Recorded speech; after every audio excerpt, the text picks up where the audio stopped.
आज की इस वीडियो में हम डिस्कस करेंगे कंट्रावी टेल के अंदर एक और कैरेक्टर नंबर 7। इससे पहले हम स्टेप बाय स्टेप पहले 6 कैरेक्टर को डिस्कस कर चुके हैं। तो आज हम the tale of wife of Bath, इसकी स्टोरी और इसके कैरेक्टर स्केच को डिस्कस करेंगे। ये नंबर 7 पे कैरेक्टर है चौसर के कैरेक्टर्स के अंदर। तो बिना टाइम वेस्ट किए हम शुरू करते हैं। सबसे पहले हम वाइफ ऑफ बाथ का जो है कैरेक्टर, उसका स्केच देख लेते हैं कि चौसर ने उसको किस तरह रिप्रेजेंट किया है। ये चौसर का सबसे डिलाइटफुल किरदार है। वो हर वक्त बस अपने बारे में सोचती है और बहुत जल्द अपना जो है वो पेशेंस, अपना सब्र जो है वो लूज़ कर देती है, यानी बहुत जल्दी वो गुस्से में आ जाती है। वो बहुत अच्छे से जो है ड्रेसअप्ड होती है और यानी उसने बहुत अच्छे कपड़े पहने होते हैं और रेड स्टॉकिंग और न्यू शूज़ उसने पहने होते हैं। उसके जो हैंडकरचीफ्स है वो बहुत फ़ाइन और विविड होते हैं और उनका वेट जो है वो 10 पाउंड होता है। उसके दांतों के दरमियान जो है वो गैप होता है और वो नहायत ही ईज़िली अपने हॉर्स पर ट्रैवल कर रही होती है। मिडिल एजिस में ये बिलीव किया जाता था कि गैप टीथ जो पर्सन होते हैं, यानी जिनके दांतों के दरमियान जो गैप होता है, वो बहुत लकी होते हैं और बहुत वाइड और फार सफ़र करते हैं। चौसर ने ये बताया कि उसने जो 5 मैरिज की हुई हैं और उस काम में वो बहुत को खुद को क्या समझती है, एक्सपर्ट समझती है। 5 मैरिजेस के अलावा उसकी यंग एज के बहुत से अफेयर्स भी थे और वो मैरिज करती थी क्योंकि वो अपनी पावर दिखाकर जो है वो सप्रेस करती थी दूसरों को और उनको कंट्रोल करना चाहती थी। वो अपने ओपिनियंस खुलकर देती है और लाइफ को एंजॉय करने पर फेथ रखती है। वो चार्मिंग है और एनर्जेटिक है। उसकी समरी से पहले जो है, यानी उसकी ने जो टेल सुनाई थी उसकी समरी से पहले उसने एक प्रोलॉग बताया हुआ है जिसमें वो अपनी लाइफ के बारे में बताती है। वाइफ ऑफ बाथ अपने प्रोलॉग को स्टार्ट करती है और बताती है कि उसने 5 शादियां की हैं और ये कि वो अपनी अथॉरिटी को जो है वो सस्टेन रखने के लिए ये करती आई है।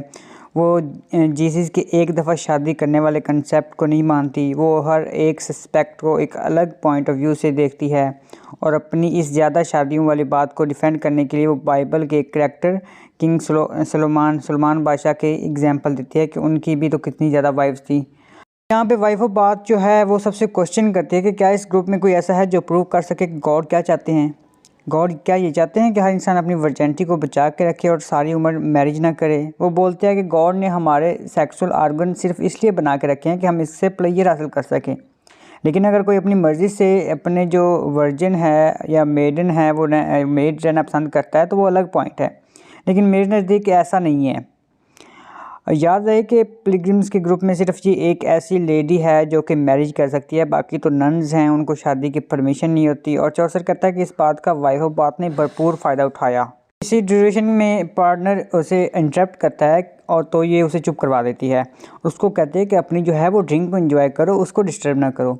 उस टेल स्टार्ट करने से पहले वो अपने हस्बैंड के बारे में बताती है कि उसके पहले 3 शोर बहुत अच्छे थे, वो उसके कंट्रोल में थे और क्योंकि पहले तीनों हस्बैंड उससे ओल्डर भी थे और रिच भी थे। उसकी सारी विशेज़ पूरी करते थे क्योंकि ये बहुत यंग और ब्यूटीफुल थी। लेकिन उसका जो 4th हस्बैंड था अच्छा नहीं था। उससे शादी के टाइम भी ये यंग थी, लेकिन वो एक जो है वो मिस्ट्रेस को ले आया। ये कहते हैं कि तमाम लेडीज़ गौर से सुनना और तमाम लेडीज़ को ये समझना चाहिए कि हस्बैंड को कंट्रोल रखने के लिए वाइफ्स जो हैं वो चीटिंग में अपने हस्बैंड से आगे होना चाहिए। अगर वो चीटर हैं तो हमें भी चीटर होना चाहिए और हमें उनको इस तरह चीटिंग करके उनको कंट्रोल करना चाहिए। हमें उन्हें जेलस फील करवा के कंट्रोल करना है। उसने एक एस्ट्रोलॉजर जिसका नाम पटोलमी है उसका रेफरेंस दिया और बताया कि वो भी कहते हैं कि इंसान को अपने काम से काम रखना चाहिए। अपनी वाइफ की स्पाइंग करने से कुछ हासिल नहीं होगा। उसने अपने 4th हस्बैंड से जेलस होकर 5th मैरिज की और इसके हस्बैंड का नाम जॉनकी था। और जॉनकिन से शादी उसने वेल्थ की वजह से नहीं बल्कि उसकी चार्मिंग पर्सनैलिटी से देखकर की थी। जॉनकिन अपने टाइम ज़्यादातर रीडिंग में गुजारता था और इस वजह से उनकी जो है वो फ़ाइट होती थी। ये अपने हस्बैंड के फेस पर पंच मारती है और बदले में वो भी इसके हेड को हिट करता है और ये कान से डेफ हो जाती है। तभी फ्रायर बोलता है कि आप अपनी टेल तो सुना ही नहीं रही हैं, बस अपनी बातें की जा रही हैं, क्योंकि वाइफ ऑफ बाथ का प्रोलॉग जो है वो एक्स्ट्रा लॉन्ग था। उसके बाद होस्ट जो है वो इस लेडी से रिक्वेस्ट करता है कि आप अपनी टेल सुनाएं और अपनी बातें जो हैं वो ख़त्म करें। Then she starts her tale. बात अपनी कहानी जो है, अपनी स्टोरी जो है, अपनी टेल जो है वो शुरू करती है। ये स्टोरी किंग आर्थर के टाइम की है। उस टाइम पर फ्रायर्स बहुत ज़्यादा रेप्स करते थे लेकिन उन लेडीज़ को प्रेग्नेंट नहीं करते थे। यहाँ पर फ्रायर से रिवेंज लेने के लिए उसने फ्रायर्स को बैड करैक्टर्स बनाया है। नेक्स्ट, किंग आर्थर के कोर्ट में एक जो लस्टी यंग नाइट होता था वो जंगल से एक दफ़ा गुजरा था, तो वहाँ उसने एक मेड नज़र आती है और फेमोल को देखकर वो अपनी इमोशंस को कंट्रोल नहीं कर पाया और उसने उस लेडी का रेप कर दिया। अकॉर्डिंग टू लॉ उसका हेड कट ऑफ कर देना चाहिए था, क्योंकि सब जो थे वो बहुत ज़्यादा एंक्शियस और एंग्री थे। लेकिन क्वीन आर्थर ने इस कोर्ट में मौजूद और अदर लेडीज़ से उस का जो फॉरगिव करने की रिक्वेस्ट की और कहा कि इसे एक चांस दिया जाए। किंग ने अपनी वाइफ की बात मानकर उसे एक चांस दिया और क्वीन ने ये कहा कि तुम्हारे पास 1 साल का टाइम है और मैं तुम्हें इस क्वेश्चन का आंसर क्वेश्चन बताती हूँ, तो उसका आंसर तुमने फाइंड आउट करना है। अगर तुमने वो फाइंड आउट कर लिया तो तुम्हारी लाइफ बख्श दी जाएगी, अदरवाइज़ तुम्हारा सर जो है वो हेड कट ऑफ कर दिया जाएगा। और वो क्वेश्चन ये था कि एक औरत जो है वो अपनी लाइफ में क्या चाहती है, कि क्या होना चाहिए जो ठीक है। तो नाइट वहाँ से कंट्री साइड की तरफ चला गया और हर वुमन से वो क्वेश्चन करता है। सब के आंसर एक दूसरे से डिफरेंट होते हैं। कुछ लेडीज़ कहती हैं कि मनी चाहिए, some says respect, some says cloth, some says sex and some says that jewellery, some says they want freedom for lifetime. और कुछ ने कहा कि वुमन को के जो सीक्रेट्स हैं वो उसे अपने पास रखने चाहिए, वो लेकिन वो ऐसा नहीं कर पाते।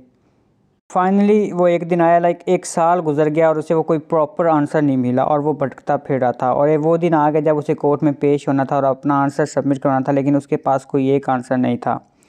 तो फिर क्या हुआ कि वो एक फॉरेस्ट से गुजरा था और वापसी पे ना उसे एक ग्रुप ऑफ वुमेन का नज़र आया जो आपस में जो डांस कर रही थी और खुश थी।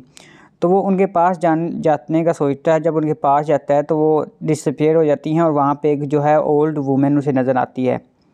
वो उससे अपना क्वेश्चन करता है, लेकिन वो वुमन कहती है कि अगर मैं तुम्हें आंसर दूंगी बट मेरी एक शर्त है। वो कहता है तुम्हारी हर तरह की शर्त मुझे मंजूर है। तो वो कहती है कि तुम्हें मुझसे जो है आफ्टर आंसर अगर तुम बच गए और जो क्वीन है उसको पसंद आया तो तुम मुझसे शादी करोगे। और उस वक्त जो नाइट था वो हर टर्म पे एग्री हो जाता। तो उसने ये ना वो एग्री हो गया और उसकी ये कंडीशन जो है मान ली। आल्दो वो औरत जो है वो बूढ़ी थी, लेकिन उस वक्त उसे अपनी ज़िंदगी अजीज थी, तो उसने वो टर्म मानी, तो उसने वो आंसर बता दिया। फिर वो दोनों कोर्ट ऑफ किंग में जाते हैं। सबसे पहले नाइट का वो वहाँ पे लोग वेट कर रहे होते हैं। वहाँ पहुँचकर नाइट वो आंसर सबको बताता है जो कि ओल्ड लेडी ने उसे जो है सप्लाई किया था। उसने कहा था कि एक वुमन जो है उसकी सबसे बड़ी विश और डिज़ायर ये है कि उसका हस्बैंड या उसका लवर उस पर उसका पूरी तरह कंट्रोल हो। वहाँ पे मौजूद सब वुमन ने इससे एग्री किया और कोई ने इस नाइट की लाइफ बख्श दी और उसे माफ़ कर दिया। तब उस ओल्ड लेडी ने सबके सामने उसका जो प्रॉमिस याद करवाया। नाइट कहने लगा कि मुझसे मेरी सारी प्रॉपर्टी और मेरी सारी वेल्थ ले लो और मुझे इस जो है ऑब्लिगेशन से फ्री कर दो, बट उसने रिफ्यूज़ कर दिया। उन दोनों की क्या हुआ कि प्राइवेटली शादी कर दी गई और उसी रात वो दोनों बेड पर सोने के लिए चले गए। उस रात जो है इंसिडेंट के दौरान नाइट बहुत मिजरेबल था। बेड पर जाकर उस लेडी ने उससे पूछा कि वो सैड क्यों है। उसने कहा कि मैं एग्जाइटी में हूँ कि इतनी अगली और लो बर्थ लेडी मेरी वाइफ बन गई है। उसने अपनी इंसल्ट का बुरा नहीं माना, बल्कि उसने नाइट को एक और ऑफ़र दी कि तुम क्या चाहते हो, एक अगली और फेथफुल बीवी या एक यंग ब्यूटीफुल और अनफेथफुल बीवी। फाइनली बहुत सोचने के बाद उसने लेडी से कहा कि तुम क्या चूज़ करोगे अगर मैं तुम्हें जजमेंट यानी अपनी जगह पे तुम्हें रिप्लेस करूं। तुम अगर नाइट होती तो तुम क्या जो है वो एक्सेप्ट करती। तो उस लेडी ने ब्यूटी और फेथफुल को कंबाइन करके कहा कि मैं ऐसा बनना चाहती हूँ। Then they kissed each other और वो ओल्ड लेडी एक यंग और चार्मिंग के साथ साथ ओबीडियंट बीवी बन गई और दोनों एक बहुत लंबी और हैप्पी लाइफ एक साथ गुजारी। तो ये थी जो वाइफ ऑफ बाथ की स्टोरी समरी थी। अब हम इसका जो है एनालिसिस और थीम देखते हैं। एवन रिवर के करीब एक इंग्लिश टाउन का नाम है, ना कि कोई उसके हस्बैंड का नाम है। यानी हम पढ़ रहे हैं ना wife of bath, doesn't mean के बाद जो है उसका कोई हस्बैंड है। ये एक टाउन का नाम है जो कि एवन रिवर के करीब है। वो एक प्रोफेशनल और एक्सपीरियंस्ड वाइफ है। ये टेल जो वाइफ ऑफ बाथ ने सुनाई थी चौसर के टाइम में, एक पोइट था जॉन गोर, उसने इस जो है इसी की वर्जन की एक टेल लिखी थी जो कि बहुत फेमस हुई थी। ये एक किस्म की फोक स्टोरी थी और वाइफ ऑफ बाथ इस टेल में ये मैसेज दे रही है कि अगली वाइफ्स अपने हस्बैंड के साथ फेथफुल होती हैं। स्टोरी में नरेटर ने एक्सप्लेन किया है कि नाइट की बिहेवियर में चेंज और ओल्ड लेडी की अपीयरेंस में चेंज दोनों इंटरनली जो हैं क्या होते हैं, दोनों रिलेट करते हैं। लेकिन नाइट को रिवॉर्ड के तौर पर जो वाइफ मिली वो इसके एक्सटर्नल डिज़ायर के अकॉर्डिंग थी। सो हम कह सकते हैं कि जैसे एक आदमी चाहता है कि वुमन उसकी कंट्रोल में रहे और उसकी ओबे करे, इस तरह एक वुमन की भी यही डिज़ायर है कि उसका जो आदमी है वो भी कंट्रोल में रहे। अब अगर हम थीम्स की बात करें जो इसमें यूज़ हुए हैं, themes in tale of wife of Bath, तो सबसे पहले जो थीम आता है वो फेमिनिज़म का है। वाइफ ऑफ बाथ की टेल एक सेक्सुअल असल्ट ऑफ वुमन से स्टार्ट होती है। इसमें रेप को जज करने के लिए किंग ने अपनी क्वीन की बात मानकर रेपर्स नाइट को फ्री कर दिया और एंड में ओल्ड लेडी को जो है वो ट्रांसफ़र होकर वो एक यंग लेडी में चेंज हो गई और नाइट जो एक इस इंसिडेंट के बाद बिल्कुल चेंज हो गया था और ये लेडीज़ को एज अ रिवॉर्ड मिली थी। इस टेल में हमें पावर ऑफ वुमेन या फेमिनिज़म की थीम को भी देख सकते हैं कि किस तरह उसको पोर्ट्रे किया गया है। औरत की जो है वो बात किस तरह मानी जा रही थी, क्योंकि जिस तरह बादशाह ने अपनी क्वीन की बात मान ली थी तो हम वहाँ पे फेमिनिस्टिक अपने थीम जो है देख सकते हैं। उसके बाद जो नेक्स्ट थीम है वो रूल्स एंड ऑर्डर है। स्टार्टिंग में नाइट ने रेप किया है जिसकी वजह से उसे पनिशमेंट दी गई जो कि ट्रेडिशनल पनिशमेंट से डिफरेंट थी, यानी उसे यानी उसका जो हेड ऑफ कट ऑफ करना था वो नहीं किया गया, बल्कि कोई नहीं इसे कोशिश देगी कि उसे जो है करेक्ट आंसर लाने का कहा, तभी वो आज़ाद हो सकता है। और इसमें बताया गया कि पनिशमेंट सिर्फ वही नहीं है जिसमें किसी की बॉडी को हार्म पहुँचाया जाए। पनिशमेंट ऐसी होनी चाहिए कि सिनर के जो है वो रिफॉर्मेशन हो, वो दोबारा ऐसी सीन करने से पहले सोचे।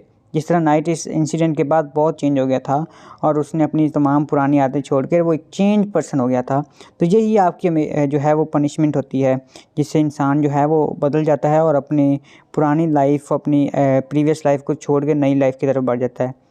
ये थी वाइफ ऑफ बाथ की टेल, जिसमें हमने वाइफ ऑफ बाथ की टेल और उसके करैक्टर स्केच को देखा, जिस तरह चौसर ने उसको रिप्रेजेंट किया। तो आज की वीडियो में बस इतना ही। नेक्स्ट हम द मर्चेंट्स टेल देखेंगे इन द कंट्री टेल, तो साथ रहिएगा। शुक्रिया, अल्लाह हाफिज़।